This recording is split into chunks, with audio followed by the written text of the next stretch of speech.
زید الرحمن عاجز صاحب د نن سبا زمانې یو ډېر ښکلی لیکوال دی. د هغې یو څو شعرونه ما واورېدل او ډېر ښکلې غزلې ویلې دي. راځئ چې زه تاسو ته د هغې غزل پیش کړم. ړومبی شعر دی وایي: ماران د زلفو له صدا سې په رخسار اوده وي. ماران د زلفو له صدا سې په رخسار اوده وي، لکه پالنګ کې چې څوک ستړی مزدور کار اوده وي. ډېر ښه دی. ترقي ګرانه ده که دغسې واکدار اوده وي. ترقي ګرانه ده که دغسې واکدار اوده وي، هغه کور لوټ شي د کوم کور چې څوکیدار اوده وي. ډېر ښه دی یاره، بیا یې وایه.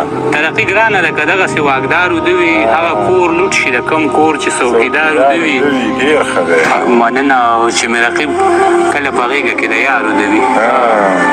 چې مې رقیب کله په غېږه کې د یار اوده وي، لکه په جاله د مرغۍ کې چې خامار اوده وي. ډېر ښه دی. چې پیسې نه وي او په غېږ کې دوکان ته بوځم. چې پیسې نه وي او په غېږ کې دوکان ته بوځم، بچي ته داسې قصې وکړم چې په لار اوده وي. ډېر ښه شعر دی یاره، ډېر ښه شعر دی یاره. چې پیسې نه وي او په غېږ کې دوکان ته بوځم. ډېر ښه شعر دی یاره. مننه. چې پیسې نه وي او په غېږ کې دوکان ته بوځم، بچي ته داسې قصې وکړم چې په لار اوده وي. یاره ډېر ښه شعر دی یاره. چې پیسې نه وي او په غېږ کې دوکان ته بوځم، بچي ته داسې قصې وکړم چې په لار اوده وي. ډېر ښه دی یاره. تمامه شپه ویښ وي، د ښار خلک خوبونه نه کړي.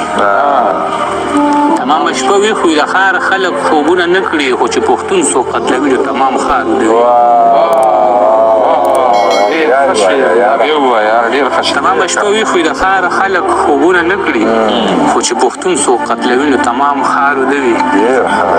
د ونې لاندې یو ملنګ په داسې حال پروت دی. د ونې لاندې یو ملنګ په داسې حال پروت دی، لکه سړی چې د دلبر په انتظار اوده وي. ته چې ناروغه شي نو څومره صحافیان رادرومي. ډېر ښه دی یاره. چې ناروغه شي نو څومره صحافیان رادرومي. زه چې لوټ کېږم صحافي د هر اخبار اوده وي. دا ورته یو دېرش پېرې ووایه. چې ناروغه شي نو څومره صحافیان رادرومي. زه چې لوټ کېږم صحافي د هر اخبار اوده وي. ډېر ښه دی یاره، ډېر ښه. عاجز سړی یم ماښام چې له روزګاره راځم. عاجز سړی یم ماښام چې له روزګاره راځم، زما بچی د مور په غېږه کې بیمار اوده وي. ډېر ښه یاره. مننه. ټولو ملګرو ته درخواست دی چې د پښتو شاعرۍ لپاره زموږ چینل پښتو پویټري سبسکرایب کړئ، ویډیو لایک او شیر کړئ. ډېره مهرباني.